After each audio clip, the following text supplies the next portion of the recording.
Good evening, friends, or good morning, whichever. This is the weekend of brand new month of September, and we are continuing in our class with the Grace Connection Church here in St. Petersburg, Florida. This is Pastor Dan Lewis coming to you from that church, and with Pastor Kelly here as we have the church here in St. Petersburg. And we're very thankful this week. We had a hurricane came through, and by the grace of God, we were mercifully spared. And there were some that had lost things because of flooding, but generally the health of the body and the church here was okay. And so we're really thankful for that, and just know that it's in the hand of God, whatever happens. So this is our class. We're going to be continuing in the book of Daniel. This is class 13, and it's the class where we deal with the chapter 5, and we're going to deal with a statement: God is not dead. And the handwriting on the wall is what this chapter is about, and it's going to be a two-part series. We're going to see what happened here. It's pretty fascinating. Miracles are something that when God intervenes and does certain things, it produces amazing results. And so we're really thankful for that. I'm going to read this this evening and this morning, whatever, to give you an idea. We're going to read the chapter, some of it here. And starting in chapter 5, verses 1 on, it says, "And King Belshazzar made a great feast for 1,000 of his lords, and drank wine in front of the 1,000. Belshazzar went when he had tasted the wine, commanded that the vessels of gold and of silver that Nebuchadnezzar his father had taken out of the temple in Jerusalem be brought, that the king and his lords, his wives, and his concubines might drink from them. Then they brought in the golden vessels that had been taken out of the temple of the house of God in Jerusalem, and the king and his lords, his wives, and his concubines drank from them. They drank wine and praised the gods of gold and silver, bronze, iron, wood, and stone." Now Marduk, who was that's how he spelled his name, Marduk, was the chief god of the Babylonians, and he was the god of gold. So they were worshiping, among other gods, the god of gold. So in verse 5, "Immediately the fingers of a human hand appeared and wrote on the plaster of the wall of the king's palace, opposite the lampstand. And the king saw the hand as it wrote. And then the king's color changed, his thoughts alarmed him, his limbs gave way, and his knees knocked together." I guess you could say he was a little frightened. "The king called loudly to his enchanters, the Chaldeans, and the astrologers, and the king declared to the wise men of Babylon, 'Whoever reads this writing and shows me its interpretation shall be clothed with purple and with a chain of gold around his neck, and shall be the third ruler in the kingdom.' Then all the king's wise men came, but they could not read the writing or make known to the king the interpretation. Then Belshazzar was greatly alarmed, and his color changed, and his lords were perplexed. The queen, because of the words of the king and his lords, came into the banqueting hall, and the queen declared, 'O king, live forever. Let not your thoughts alarm you or your color change. There is a man in your kingdom in whom is the spirit of the holy gods. In the day of your father, light and understanding and wisdom like the wisdom of the gods were found in him. And King Nebuchadnezzar, your father the king, made him chief of the magicians, the enchanters, the Chaldeans, and the astrologers. And because an excellent spirit, knowledge, and understanding to interpret dreams, explains riddles, and to solve problems were found in this Daniel, whom the king named Belteshazzar. Now let Daniel be called, and he will show the interpretation. Then Daniel was brought before the king, and the king answered and said to Daniel, "You are like Daniel, one of the exiles of Judah, whom the king my father brought from Judah. I have heard of you, that the spirit of the gods is in you, and that light and understanding and excellent wisdom are found in you. Now the wise men and the enchanters have brought in before me to read these writing and make known to me its interpretation, but they could not show me the interpretation of the matter. But I have heard that you can give interpretations and solve problems. Now if you can read the writing and make known to me its interpretation, you shall be clothed with purple and have a gold chain around your neck, and shall be third ruler in the kingdom." Then Daniel answered and said before the king, "Let your gifts be for yourself, and give your rewards to another. Nevertheless, I will read the writing to the king and make known to him the interpretation." Very interesting setup here as we find out what God is going to do now. When Nebuchadnezzar had conquered Jerusalem back early on, he had taken Daniel and other captives to Babylon. He had made every attempt to wipe out the memory of the nation of Israel from the face of the earth. He changed the names of Daniel and the Hebrew boys. He brought them and all the sacred items from the temple in Jerusalem to Babylon, and considered Israel to be a forgotten memory. But God dealt with Nebuchadnezzar, remember, in the previous chapters, before this king here, in fulfillment of two eventful dreams, and made it clear that although Israel had been conquered, it would never be forgotten. You see, Israel had been, as we know, has been disobedient, and Israel was such that they were under discipline because of their rebellion against God. Now, Israel had been a nation for 800 years up to this point. And now they were, because of this discipline and rebellion of God, God had allowed them to be captured. So how do the Israelites live to honor their God when they live in a country that doesn't honor their God any longer? Kind of that's what's happening in our country right now. How do we live and honor our God, which is the same God of the Israelites in our country? The book of Daniel teaches us how to live on enemy territory. God has been gracious to Nebuchadnezzar in chapter 4. Remember, and Nebuchadnezzar came to the realization that the God of heaven was the God of gods and the Lord of lords. And remember we discussed last week that there was a possibility that maybe he had even trusted Yahweh, the living God. But we find chapter 5 now reveals to us the last king of Neo-Babylonia. This is the one. God is now revealing himself to another king, Belshazzar. Now this will not be a revelation of the grace of God that he did to Nebuchadnezzar, but we find that, as Andy Woods says, the theologian who originally was with the college that replaced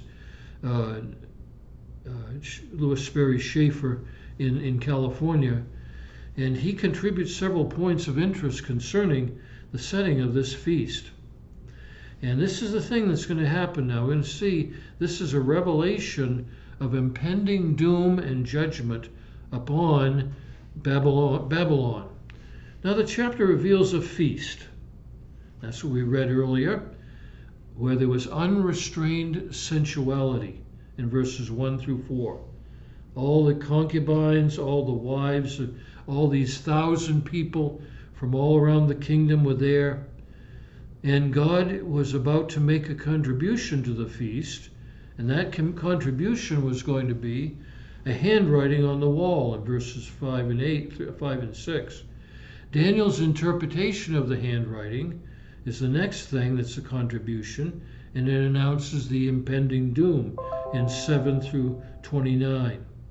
Now, the contribution to the last part of the contribution to this feast, this is what's going to be very exciting. We may not be able to get it all today, but the Persian king Darius is going to conquer Babylon in verses 30 and 31. Babylon was an empire that never thought it would ever end. We have to look to tradition to find out what happened between Nebuchadnezzar and Belshazzar, the distance between them.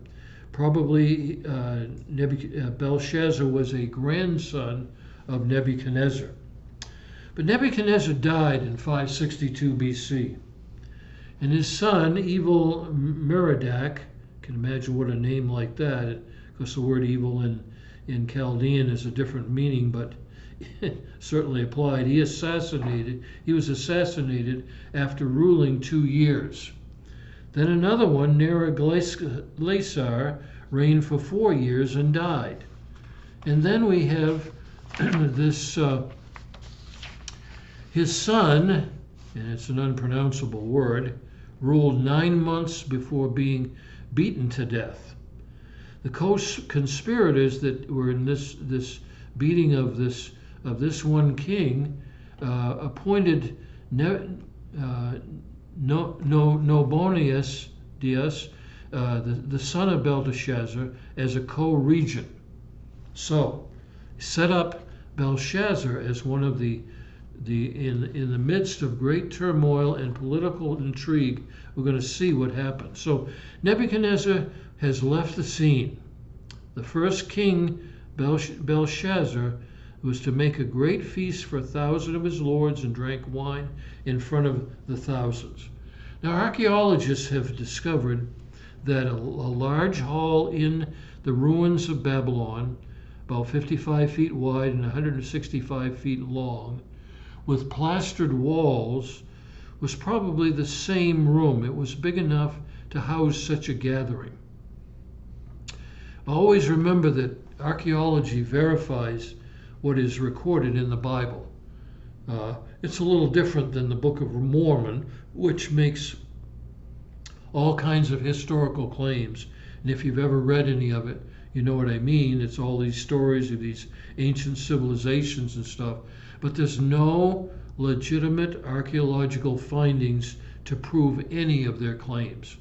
But every claim in the Bible is backed up by God showing clearly that this is exactly what happened. So you have the Word of God as a foundation, but you also have archaeology, which is digging and finding the remains of things. And so Belshazzar had a false sense of security. That's the setting here. He's going to have a big party. That's what he's going to have. Clarence Larkin summarizes the situation surrounding Babylon that night of the feast.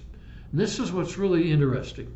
The Greek historian Herodotus gives the evidence of this. The city of Babylon was built in an exact square of 15 miles on each side, or 60 miles around. That's a big city. 60 miles around. It was surrounded by a brick wall 87 feet thick, which, according to Herodotus, was 350 feet high. Now, a football stadium is 300 feet long, and so this was about the length of about 1 1/6 of the size, height of what would have been a football field, 350 feet high. That's a pretty high wall. Maybe you've seen some pictures in ancient history of some things like that. On the walls were 250 towers, and the top of the wall was wide enough to permit 6 chariots to ride side by side. Outside the wall was a vast ditch or a moat surrounding the city, and this kept filled with water from the river Euphrates, and crossed by drawbridges in front of the gates. Inside the wall and not far from it was another wall, not much inferior but narrower, extending around the city. 25 magnificent avenues, 150 feet wide, ran across the city from north to south, and the same number crossed them at right angles from east to west, making 676 great squares, each nearly 4/5 of a mile on a side. 3/5 of a mile on a side. A wide avenue also ran around the city inside the walls, and close to them into the cross avenues the water emptied, or these roads emptied. At the ends of these cross avenues, magnificently burnished 2-leaf gates of brass were built on the city walls that shone as they were opened or closed. In the rising of the sun in the morning, it shone on one side, and when the setting of the sun, it shone on the other side, like leaves of flame, like flames of fire. The city was divided into 2 equal parts by the river Euphrates that flowed diagonally across it, and its banks were watered and pierced, were walled and pierced with brazen gates at the main avenues. Outside these river walls and between them and the river, splendid wharves lined the river on each side within the city. Ferry boats crossed the river at each of the main avenues, and at the central avenue a magnificent bridge spanned the river at each and every one of the beautiful places mainly into also this beautiful palace. These palaces were connected by subterranean passageways and a tube underneath the bed of the river, in which at different points were magnificent, sumptuous banqueting rooms constructed entirely of brass, if you can imagine that. Now, Belteshazzar's feast was a turning point in the history of Babylon. It marked the transition from the head of gold, remember, and the arms and the breasts of silver of the image of Nebuchadnezzar, and the lion and the bear phases of the Gentile rule, all these found in Genesis 7, 1 through 5. And it took place in BC 538, 23 years after the death of Nebuchadnezzar. Now the feast was really a spirit of contempt and defiance, real mocking. This king, who thought he could get away with this, he was going to mock God and shook his fist in God's face, took the goblets of gold, which represented their gods of gold, because, as I said, some of the historians, the Greek historians, specifically Herodotus, said he had never seen any place in all of his life where there was so much gold in one city. And so the God of heaven, he thinks, this is what happens with Belteshazzar, he thinks the God of heaven is dead and no longer relevant. He doesn't exist anymore, so why not mock him and desecrate the things which were sacred to Israel? Now that's, I was reading today in some of the reports from Israel. There are people that are just doing everything they can possibly do to just destroy Israel. The Arabs actually believe, and a certain president that we had believed and spoke about the fact that Lorient, which is a curve of the Mediterranean Sea at the end there in the eastern part, that is all just land that belongs to the Arabs and not to Israel. The problem is that disagrees with what the Bible says. Israel, like the size of New Jersey, is Israel's land forever. But we find that there periodically through history there's been those who've tried to just totally eliminate the Jews off the face of the earth. Hitler did that. in World War II. Stalin tried to do that in Russia.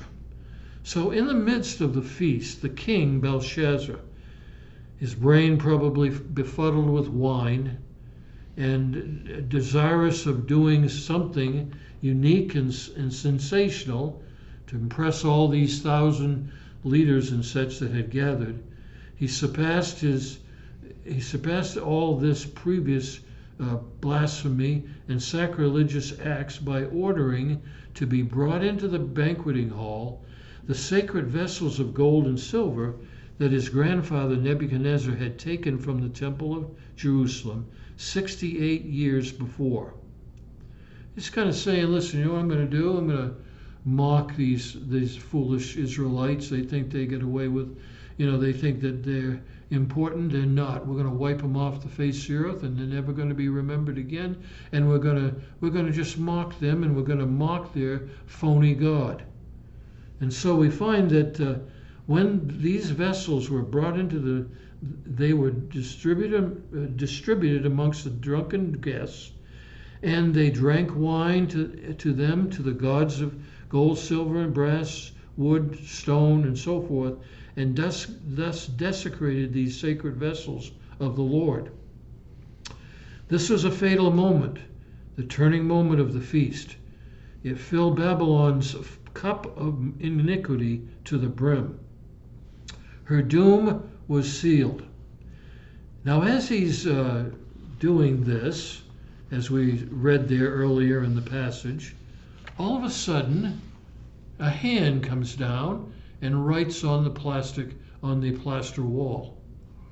It writes something that's uninterpretable.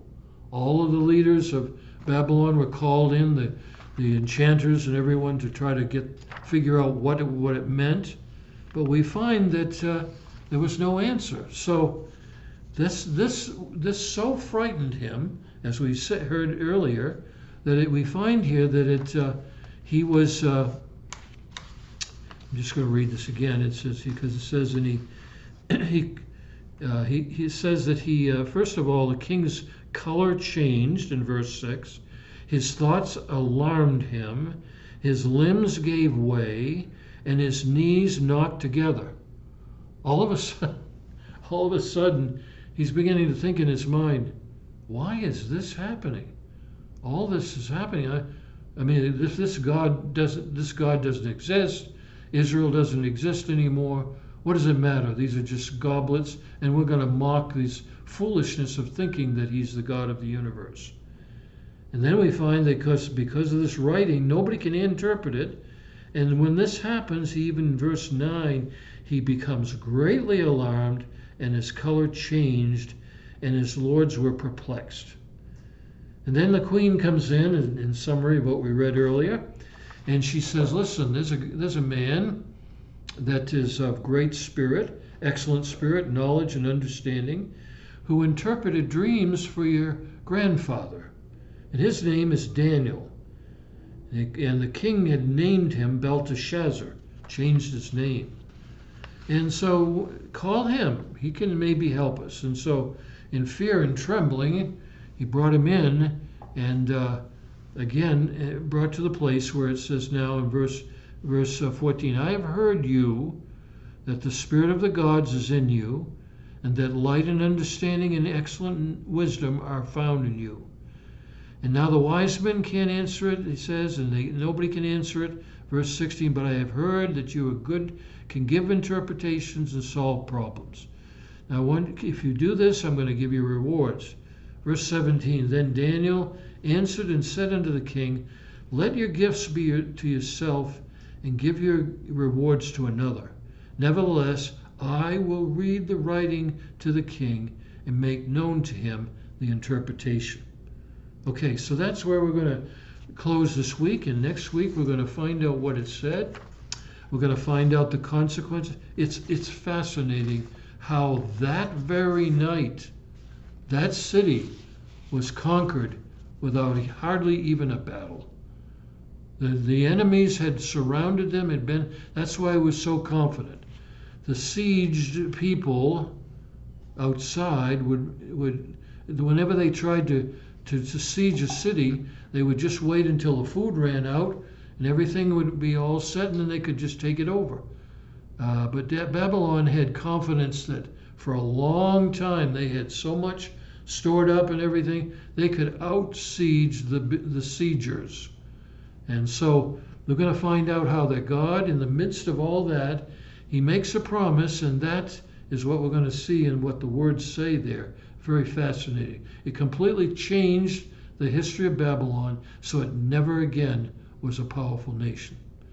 Now, I don't know if with you tonight, but you see, the thing is, when a nation turns its back on God, when a nation mistreats Israel, when a nation fails to honor God in its commitments, and the people refuse to worship God, God has to step in, and he will reveal himself and take whatever's necessary steps to bring that nation to its knees.